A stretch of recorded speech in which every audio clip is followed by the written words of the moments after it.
Buenos días a todas y a todos y bienvenidos a este seminario WISE, que hoy lo organizamos por motivo del Día Internacional de la Mujer, que se celebra mañana en España y en todo el mundo, que es un día dedicado a la lucha por la igualdad y la participación y el empoderamiento de la mujer en todos los ámbitos de la sociedad.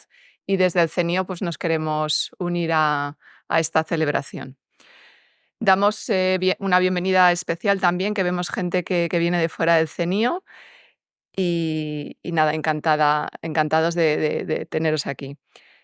Hoy contamos para conmemorar este día con Clara Montoya, que muchos ya la conocemos porque ha estado haciendo la primera residencia internacional de investigación aquí en el CENIO y nos presentó su obra hace un mes. Muchísimas gracias, Clara, por aceptar nuestra invitación. Clara realizó estudios de Bachelor's in Arts en Escultura en el Chelsea College Art de Londres y el máster en Escultura en el Royal College of Art de Londres también, donde recibió el galardón Thame and Hudson a la excelencia en escultura.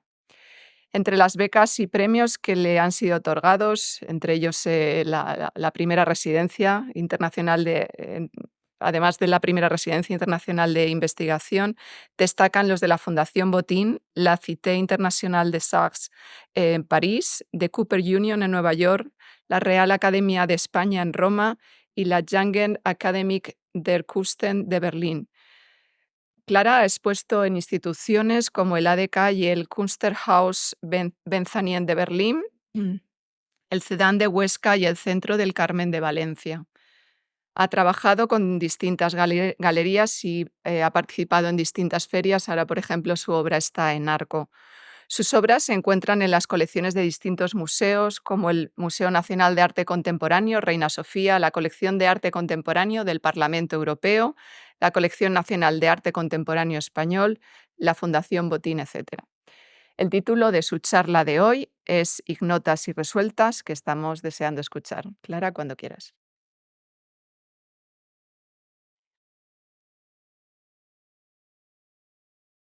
Hola, buenos días, muchas gracias por venir. Em, Quería empezar dando las gracias por la oportunidad que se me brinda de hablar con motivo del 8 de marzo de mañana. Comentar que estamos a febrero del 2024 y antes de ayer leí un artículo en El Guardian que decía que el Banco Mundial reconocía que en ningún país del mundo había pago equitativo entre hombres y mujeres, que en todos había una diferencia de 20%. Entonces, bueno, con eso quería citar a Maya Angelou, que una de las cosas más que dicen que me han llegado más es que no hay nadie más humano ni menos humano que tú, ¿no? Como quitándonos esta cosa de jerarquías. Y también reconociendo que, aunque estamos en el Día de la Mujer, también estoy dentro de, el privilegio de la mujer blanca, ¿no? O sea, que también hay otra escala más abajo, que también hay que cuidar, ¿no? Y proteger. Cuando empezaba a pensar en esta charla, siempre intentaba como ligarla a la pieza que he producido en el CENIO, que se llama Ignota, que la habéis tenido en la entrada de la institución un mes. Em, y me daban muchas ganas de hablaros de una pieza que viene antes, que hace el gesto contrario. O sea, cuando yo vine aquí a mirar, a intentar aprender y entender lo que se hace en la institución, me daba cuenta que estábamos mirando siempre para adentro, ¿no? Siempre hacia adentro, hacia lo más pequeño, ¿no? Como si nos fuéramos al fondo del mar. Y me acordaba mucho de otra pieza de investigación que se llama Tú, que lo que hace es mirar hacia afuera, ¿no? Hacia la tierra entera.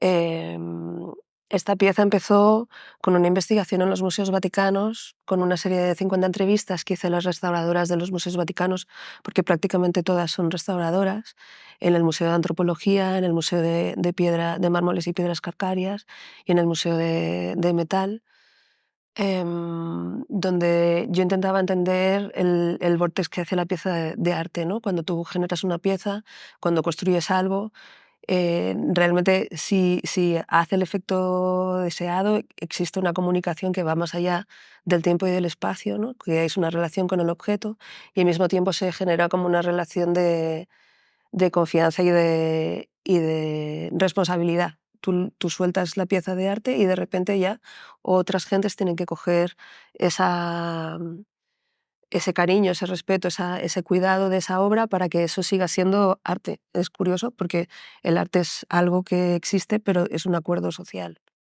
¿no? Entre todas esas entrevistas hubo una en el Museo Antropológico del Vaticano. Hay dioses, dioses donados, pero dioses robados y dioses destruidos. Una de las restauradoras me empezó a contar la historia de un dios que había polinesio, que era el único ejemplar que existía de ese dios, que había sido recogido por los misioneros en el 1850 y que la orden de los misioneros que fueron allí, la que tenían era destruir y reemplazar. Entonces, los que fueron, por alguna razón, destruyeron los dioses que existían ya y los reemplazaron, pero los restos de esos dioses los llevaron al Vaticano como una muestra de lo que habían hecho. Y este dios Tú era un dios pacífico que daba permiso a los polinesios para usar los bienes de la tierra, o sea, para usar los pájaros, las plantas y los animales para poder vivir. Entonces era un dios magnánimo y generoso. La copia que tenían, o sea, tenían el original guardado a buen recaudo porque es el único, pero la copia que tenían estaba hecha en madera, era muy veraz y se veía que le habían, o sea, tenía los brazos amputados, tenía un número de inventario y no sabías bien qué hacía. Tenía 4 patas, era pequeñito, era como un humanoide con 4 patas, con cara, con un semblante muy relajado. Cuando ella me lo contó, bajaba la voz y todo, me decía, estábamos en el Museo de Antropología dentro del Museo Vaticano, que es un museo que está cerrado porque no saben qué hacer con él. Porque claro, el Vaticano es monoteísta y al mismo tiempo tiene un museo con dioses dentro y este dios es un dios robado y mutilado. Y me contaba y me decía, hicieron una exposición con todas las piezas que fueron rescatadas de estos misioneros, hicieron una exposición otra vez en Polinesia. Y una de las cosas que ocurrieron fue que los polinesios querían venerar a su dios Tú, que era un dios que es el único que quedaba y la manera que tienen de venerarlo es ponerle flores alrededor del cuello. Los del Vaticano, cuando llevaron las piezas allí, les dijeron que no podían venerar a su dios Tú porque ese dios ya no era un dios, ya no era su dios, sino que era arte y les pertenecía. El, el- el equilibrio que encontraron fue que cuando llevaron al dios Tú estaba en una vitrina, lo estaba protegido del mundo exterior y estaba en una vitrina, y lo que hicieron los polinesios es poner las flores encima de la vitrina, ¿no? O sea, y yo me lo contaba con muchísima emoción, como si aquello también le afectara y le perteneciera, ¿no? Como tenemos a alguien, tenemos algo que significa algo tan fuerte para un pueblo y lo tenemos aquí escondido y secuestrado, en cierto modo. Por aquellos tiempos, mi hermano vivía en Nueva Zelanda y me fui a visitarle, y yo sabía que en Nueva Zelanda había otro dios Tú maorí, este dios violento, o sea, violento, más guerrero, más del diálogo, de negociación, pero también de la guerra. Y cuando me fui a ver a mi hermano, me dijo, ¿sabes que hay un río, que han declarado un río persona? Y yo, ¿ah, sí? Y dice, sí, los maorís han conseguido, creo recordar que en el 2017, han conseguido que se le dé personalidad jurídica al primer río del mundo. Pidieron también que se le diera personalidad jurídica a un bosque y le dieron personalidad jurídica también a un río. Y yo, ah, y entonces me fui con él, insistí muchísimo y fuimos recorriendo el río en coche. Y todo el camino del río yo me decía, me esforzaba a mí misma, esto es una persona. O sea, esto es una persona. Los 300 kilómetros 50 que tiene el río, esto es una persona, esto es una persona. Y La primera, tardé un montón en entender a lo que se referían los maorís. La primera pregunta que me vino a la mente es ¿dónde empieza y acaba el río? Porque la definición de río para ellos era el río nace entre las montañas y acaba en el mar. Pero para mí, humildemente, lo que hace que un río sea río es que tiene agua y me da más o menos igual que tenga sal o que tenga tierra alrededor. Para mí es un sistema hídrico mundial y me parecía muy extraño decir como que algo estaba protegido en un trocito muy chiquitito y que luego el resto no se protegía. Entonces, con esa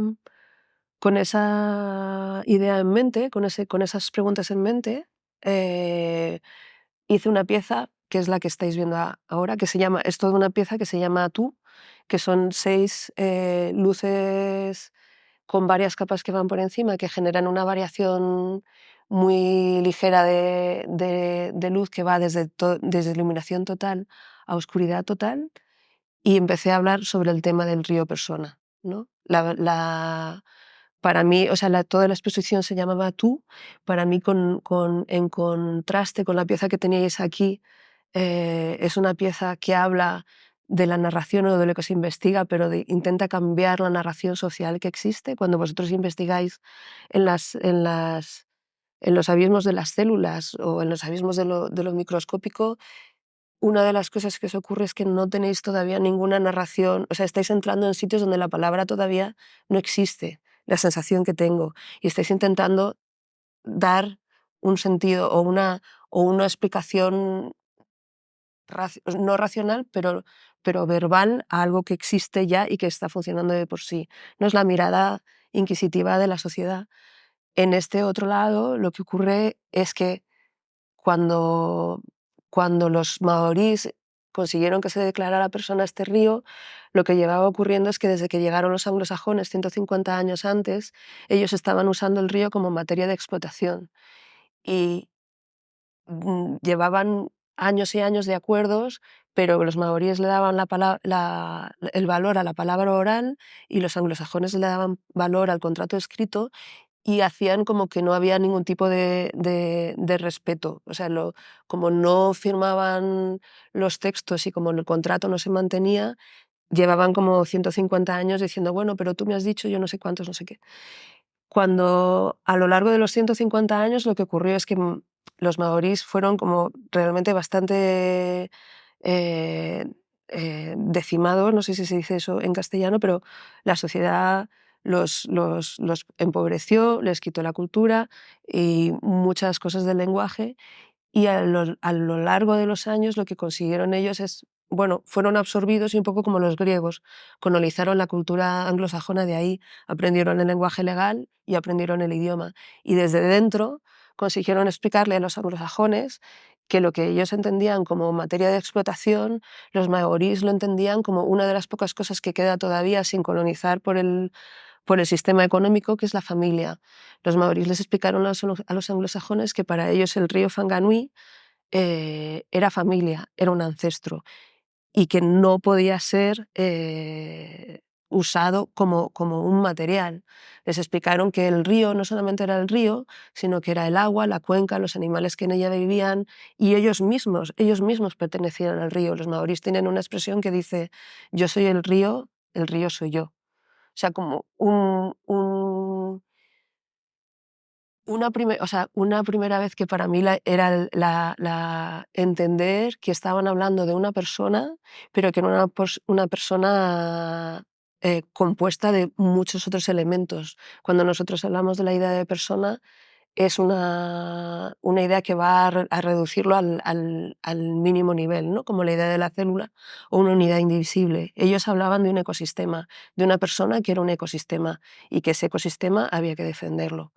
Entonces, cuando me propusieron esta pieza, está instalada en el Centro Cultural del Carmen. Es una sala bastante grande, que es la sala dormitory, que son 40 metros por 16, y en ella, o sea, es dormitorio porque era la sala donde dormían los monjes. La estructura de la sala es bastante parecida a las marae, que es donde se relacionan los maoríes. Los maoríes tienen muchísima cultura de negociación y de hablar, y tienen lugares para hablar. Los lugares para hablar suelen tener los muros bastante bajitos, pero tienen como siempre un tejado a dos aguas.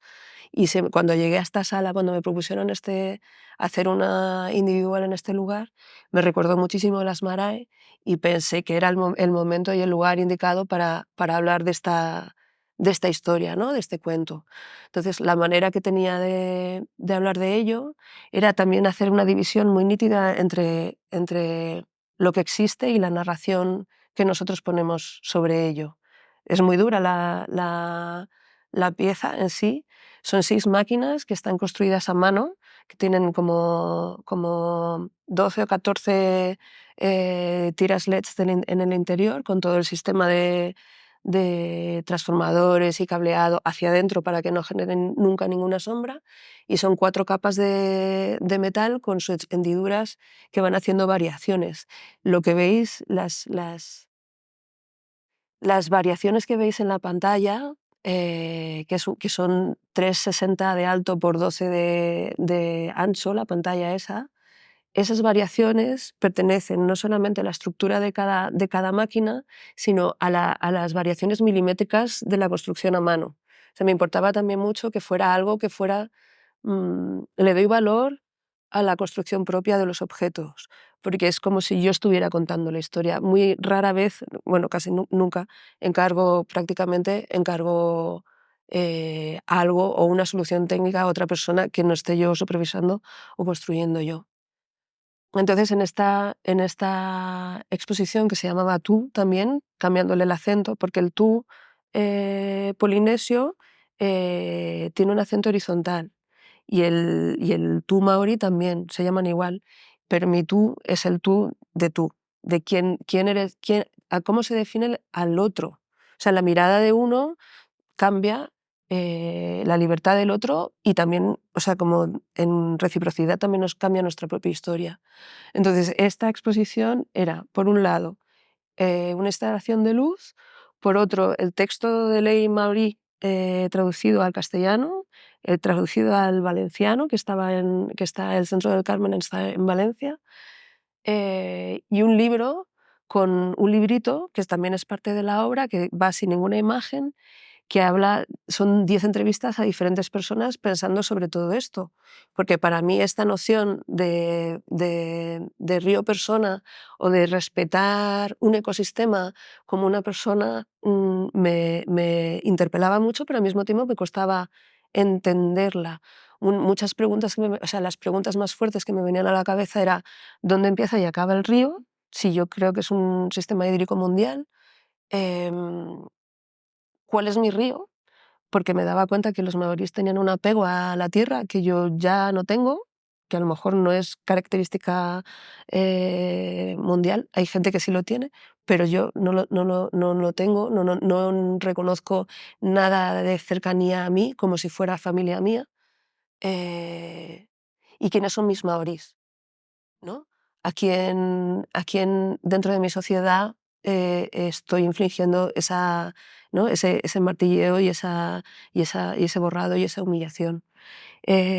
Con bastante suerte, porque esta exposición fue en el 2021, que estábamos todavía en pandemia, que me ayudó un montón poder trabajar en ello cuando estábamos encerrados. Con bastante suerte, la exposición se retrasó y conseguí convencer a la Embajada de Nueva Zelanda para que me tradujeran uno de los textos al maorí. O sea, el librito, son 10 entrevistas, que está en inglés, en castellano, en valenciano el primer idioma, porque son los que encargaban la exposición, pero también el texto principal está en maorí, que me parecía muy importante que por lo menos el texto principal, porque traducirlo entero es carísimo, porque casi no quedan maorís hablando maorí, porque les han realmente eh, absorbido y controlado, y el maorí, aunque sea idioma oficial de Nueva Zelanda, prácticamente no lo habla nadie, y la calidad que tienen de traducción no es muy buena, y hay muy pocos. Entonces conseguí que por lo menos me pagaran, me ayudaran con sponsorizándome el primer texto, y que estuviera en maorí. Entonces, como también como decir, ese precio tan alto de traducción al maorí también es un indicador de desequilibrio social, ¿no? De colonización o de borrado de cultura, aunque no tuviéramos el resto de textos traducidos, con los diseñadores y tal, intentamos que estuvieran las páginas en blanco para decir que esto todavía estaba como por traducir, pero por cosas de huella de carbono no lo pudimos hacer, y entonces lo que hace las páginas del libro saltan, la numeración salta. Se verbaliza diciendo hemos traducido este primer texto con la ayuda de la embajada, pero los demás no están traducidos, entonces como por respeto a esa cultura que no puede expresarse y que además es el centro de todo el trabajo, salta la numeración. Entonces la pieza, o sea, la exposición es eso.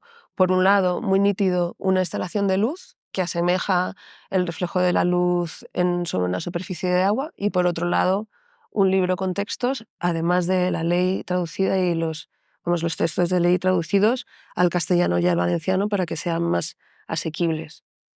Em, en las entrevistas que hacía, que he hecho en este proyecto, eran 10 personas diferentes de muchos ámbitos con cercanía y ámbitos diferentes. Sobre todo hay comisarios, porque es con la gente con la que más hablo, y están Jaime y Manuela, Jaime González Cela, Manuela Perón Nicolau, que hablan sobre la idea de los ríos, ¿no? Hablan como sobre el respeto de los ríos y la parte que forman los ríos en nuestro imaginario popular.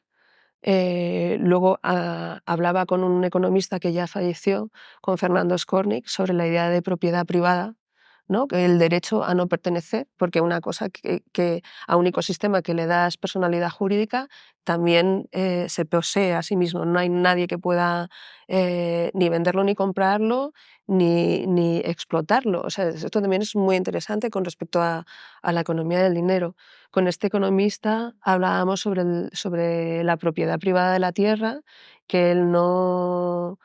Bueno, él abogaba porque la tierra no fuera propiedad privada, ni ningún bien de la tierra fuera propiedad privada, pero no entendía para nada lo que yo le estaba comentando de darle personalidad jurídica a la naturaleza. La ventaja, o sea, las empresas tienen personalidad jurídica, y la ventaja de darle una personalidad jurídica a la naturaleza es que se puede pleitear, se puede responder, o sea, se puede hablar por esa, por esa entidad, ¿no? Él no lo entendía, pero bueno, fue muy interesante hablar con él. Otro comisario, Guillermo Espinosa, que hablaba sobre la idea de intercambio del trueque, y hablaba como eso, como a lo largo de los años los anglosajones como fueron no timando, pero como un poco modificando como el acuerdo que iban teniendo con los maorís, y iban quitándoles poco a poco de lo que les pertenecía. Em,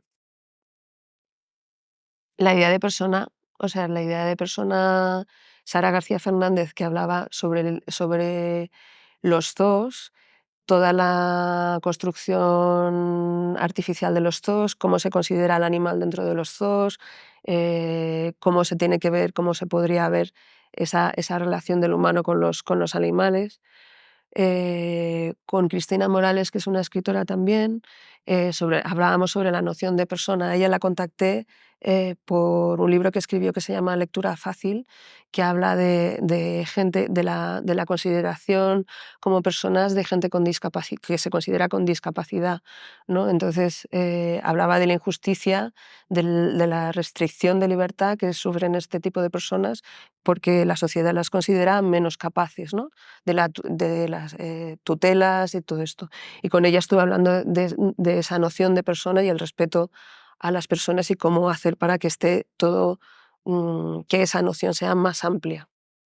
Eh, con Emma Braso, que también es comisaria, escribí un texto ella sobre los cambios de nombre al río Whanganui, para convertirle en persona y para que tuviera más peso esa transformación a ojos de la sociedad entera. Le cambiaron el nombre, le pusieron Te Agua Tupua.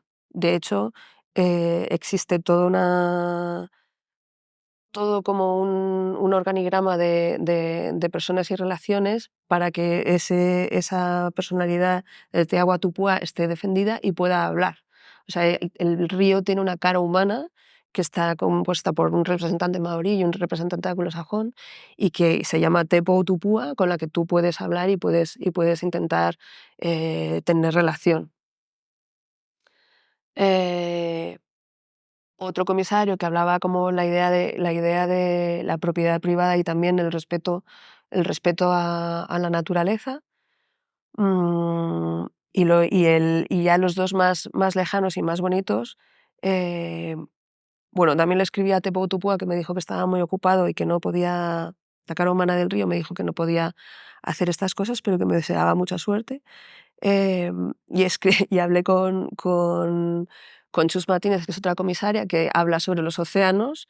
Con ella hablaba del gran océano, ¿no? Que también era muy interesante, comentándole como que eso, que yo no entendía que para mí el sistema hídrico es mundial y que no entendía que solo se protegiera una parte de ese sistema y que me parecía muy interesante intentar hacer que el gran océano, que legislativamente son circunstancias muy especiales porque el gran océano no pertenece, que eso también es muy bonito, que se protegiera, porque ahora no sé si va a ser dentro de 4 o 5 meses, se va a liberalizar la capacidad de hacer deep mining en el gran océano, que también era una manera de intentar pensar, como soñando con ella, sobre cómo parar, o sea, cómo hacer no solo para recuperar las partes de la Tierra, sino también como para no estropear las que siguen estando bien, ¿no? O sea, hablando cómo hacer para darle personalidad jurídica al gran océano.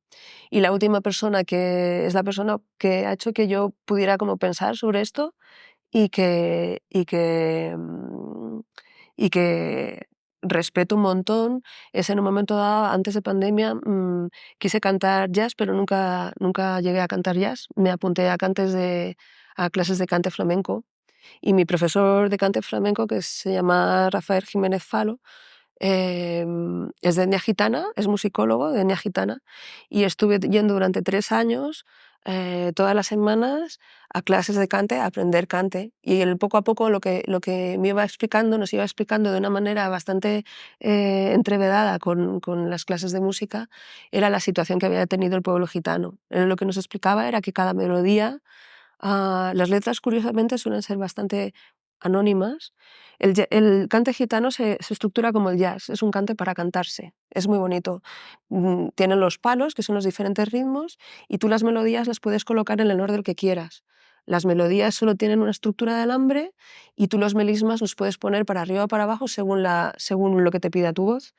Además, a cada melodía le puedes poner la letra que quieras. Entonces es como un juego, básicamente como un juego de dominó o algo así, y es una música que está hecha para cantarse en el momento. Las melodías, todas las melodías, tienen autores, y esos autores son familia.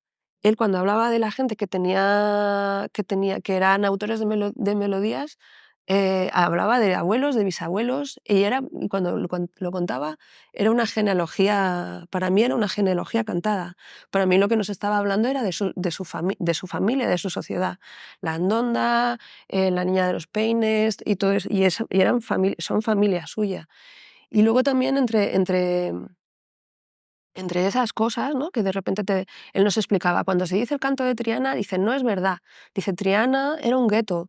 Dice, cada melodía pertenece a alguien. Y sintetizarlo así es hablar de los sitios donde estaba la gente, el pueblo gitano, preso, porque no se tenía derecho a tener eh, ni propiedad privada, ni se podía salir. O sea, era una situación, y decía, hasta hace poco se los ha considerado como esclavos, y en un momento, o sea, en ningún momento soltaba un speech como lo que estoy haciendo yo, lo estoy resumiendo. Esto es a lo largo de años.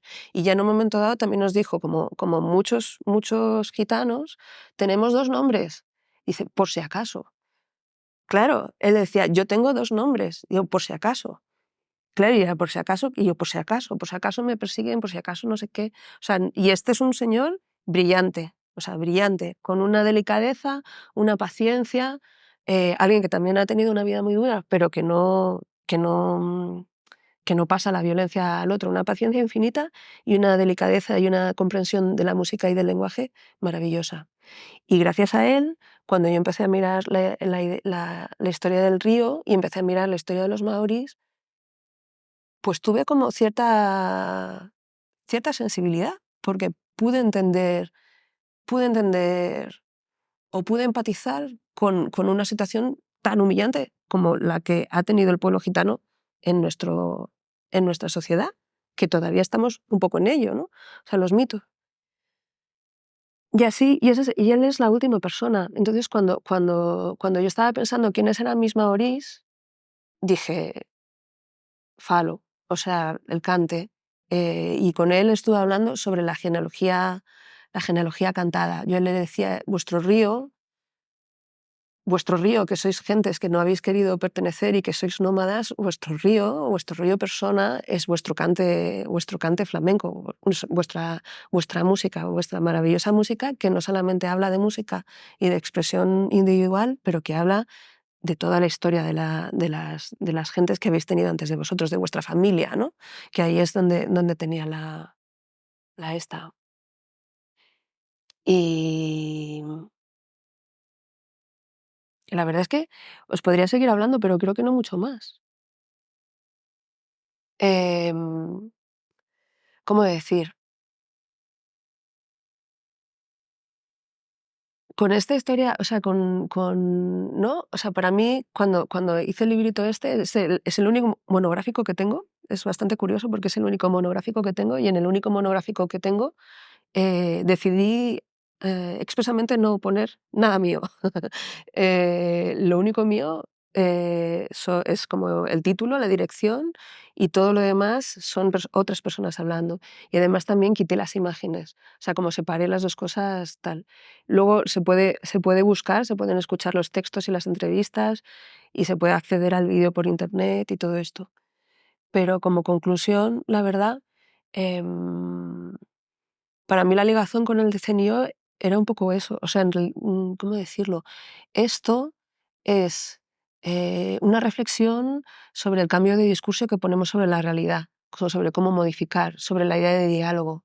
Y una de las cosas que me pasaba cuando pensaba en el cáncer, ¿no? Y pensaba en vuestro trabajo y en el cáncer, una de las cosas que tenía, que también lo tiene físicamente Ignota, al ser tan negra y tan hermética, es que me daba cuenta que de una manera muy inocente no había comunicación, no hay comunicación con el cáncer, ¿no? Es como una cosa muy, casi un pensamiento infantil, ¿no? O sea, si le pudiéramos contar al cáncer que es parte de un ecosistema, que un poco como nosotros mismos, ¿no? Que pertenece, que no tal, y poderle explicar que hay que volver otra vez a encajar, porque si no, no vamos a salir ni nosotros, ni él, ni ello, ni nada, ¿no? Entonces, em, eso, esa cosa de la comunicación y esa cosa del diálogo está muy presente aquí y aunque en vuestra pieza en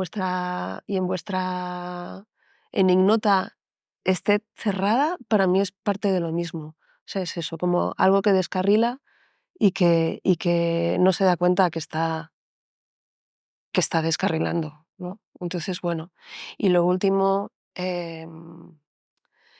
para ligarlo con el Día de la Mujer, como verbalizar pues, que mañana tenéis la presentación de Dora García en Arco a las 4 y que yo a Dora García no la conozco personalmente, pero que la admiro profundamente y que una de las cosas que verbalizaba ella en momentos de entrevistas, verbalizaba que presentaban a hombres a su lado y que los presentaban como genios y cuando a ella la presentaban, no la presentaban como genio, pero y aunque tuviera un currículum 1000 veces mejor y es brillante, ¿no? Entonces, lo que querría concluir es diciendo que, bueno, que la historia la hacemos nosotros, que si nos acordamos de las mujeres vamos a cambiar la historia y que también como la idea de respetar, ¿no? De respetar y reconocer.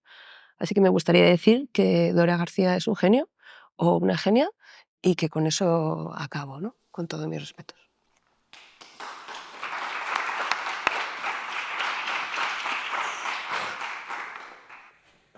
Muchísimas gracias, Clara, por tu Vamos a hacer preguntas, Ah, si vale. te quedas. Muchísimas gracias, Clara, por tu charla, por esta historia tan bonita que nos has contado de los Gracias. Maorís. maoríes, también de la historia gitana y cómo, cómo las implicaciones que tiene y cómo has intentado visibilizar con tu obra, con tus obras, esta lucha. Gracias. Y bueno, pues abrimos turno de preguntas para quien quiera. Tengo aquí el micrófono. Yo antes de pasarlo, cuando estabas hablando al final, enseguida bueno, me ha venido una pregunta que si esta sensibilidad que tienes, esta empatía que te causan determinadas circunstancias, si crees que es similar entre hombres y mujeres artistas, si crees que las mujeres en ese sentido sois distintas a los hombres. Mm, a ver, yo personalmente no creo que seamos distintos, lo que pasa es que depende de la vida que nos toque vivir, ¿no? Yo no creo que inherentemente yo sea diferente. O sea, eso nunca he tenido esa sensación. Lo que pasa es que según la vida que tengas, ¿no? Puedes también venir de una clase social baja y que sea más difícil hacer arte, o puedes venir desde el privilegio y que nunca te cuestiones lo que a ver, lo que sí es cierto es que yo les hablo a mis compañeros de mi edad, chicos, hombres, y no me entienden. O sea, les cuento, hay discriminación, es más difícil, mi arte vale menos, tal, no lo entienden. No lo entienden y no lo ven. Y tengo que gastar muchísima energía en simplemente que lo vean y aún así no lo asumen como si fuera una queja un poco caprichosa. Sí, no sé si respondo bien, pero vamos, creo que en realidad no, o sea, no, vamos, creo que el talento, la capacidad la tenemos completamente igual. Lo que pasa es que ¿no? La sociedad te va como jerarquizando, como también con las razas, ¿no? O sea, sigue habiendo muchísimo racismo en el mundo y yo no, vamos, una de las cosas que pienso es que estamos perdiendo, ¿no? Si pensamos en la historia del pasado, en los genios que ha habido en la historia, Mozart, todos estos, pues estamos perdiendo no solamente el doble por género, sino además por clases sociales, que hay gente que habrá habido 1000 genios campesinos, habrá habido, ¿no? Además de mujeres y todo, estamos perdiendo riqueza, ¿no? Estamos perdiendo biodiversidad mental también, ¿no? Entonces, bueno, no sé.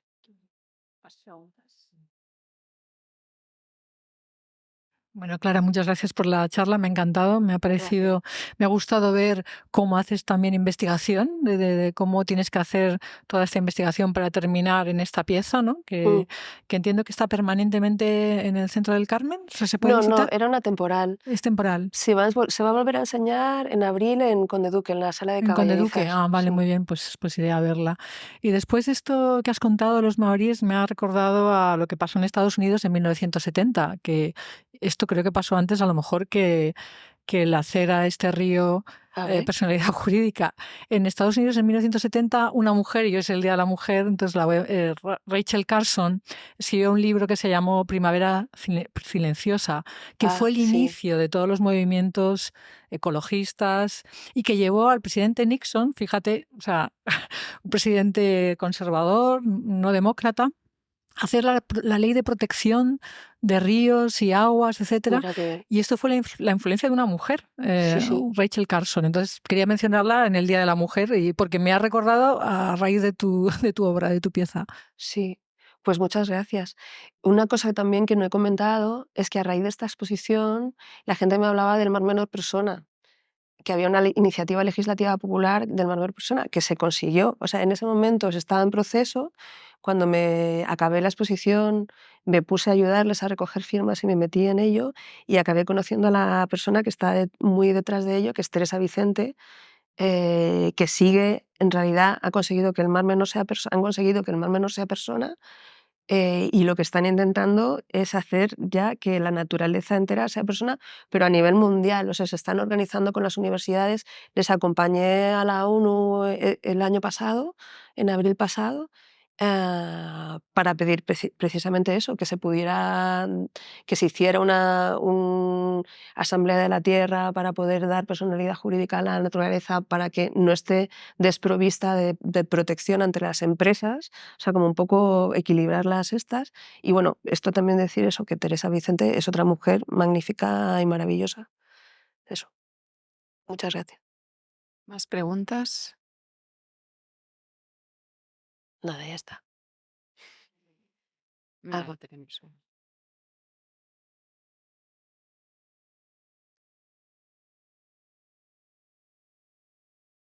Hola, muchas gracias, Clara. Has hablado, cuando estabas hablando sobre todo de esa confrontación entre la forma de ver los anglosajones al río y los maoríes también, que lo que se contraponía es eh, que el arte es un contrato de alguna manera, o sea, que es un contrato social, que es una convención social. Y cuando hablabas del Vaticano también, de cómo pues eso que tienen ahí es arte, pero bueno, que es una convención. ¿Podrías abundar un poquillo más sobre esa idea, por favor? Vale, bueno, a ver, el arte mismo, como yo lo veo, o sea, es un juego que tiene siempre la idea o sea, la idea del marco está aunque no exista marco, ¿no? El arte es arte hasta que deja de ser arte y siempre está como protegido, ¿no? El par ergo, ¿no? O sea, la idea de lo que divide la realidad de arte. Y esa vibración, como en un marco, en un cuadro es el marco, aquí esto es imagen y el resto es realidad, y en escultura es nítido, ¿no? El plinto o lo que sea, pero cuando empiezan a ser instalaciones o cuando empiezan a ser relatos, eso se divide un poco. Esa protección, ese cambio, ¿no? Esa de ahora vamos a jugar, ¿no? Como también es una cosa, lo veo un poco como cosa de niño pequeño, ¿no? En cierto modo, de lo que es real y lo que no es real, porque también es un acuerdo, ¿no? O sea, vamos a decir que esto es, que además de talento y hay como se ve tal, está siempre protegido por la convención de que esto es otra manera de pensar. Asimismo, cuando tú haces una pieza o cuando haces una escultura que te tienes que despegar de ella porque pasa a pertenecer a otra persona, esa persona coge como ese contrato. O sea, se cree que eso que le estás dando es arte y que, por tanto, lo tiene que cuidar y que lo tiene que preservar y que lo tiene que... Es como si le dieras como un regalo o una flor o un cuento o una ilusión, le das algo, le das un cuento que puede estar materializado o no. Am, y luego también entender como que el arte es arte porque también se acepta socialmente que es arte, porque también existe, ¿no? La idea del arte que está fuera de la sociedad o la idea, por ejemplo, del genio incomprendido. O sea, necesita tener de una convención unos acuerdos que se entiendan por parte del espectador y por parte del que produce y un reconocimiento, ¿no? Eso no sé si... Sí, Ujú. Muchas gracias. ¿Alguna pregunta más? Muy bien, pues yo creo que muchas gracias. lo vamos a cerrar aquí. Muchísimas gracias a todos por vuestra asistencia, a Clara por tu charla y os invito ahora a participar en una foto que nos vamos a hacer, que colgaremos mañana 8 de marzo y que la vamos a hacer a la entrada del CENIO. Entonces, quien quiera estar, pues vamos directos para allí y luego tenemos un pequeño picoteo para quien quiera también quedarse. Pero primero la foto, ¿vale? Muchas gracias. A ti. Adiós.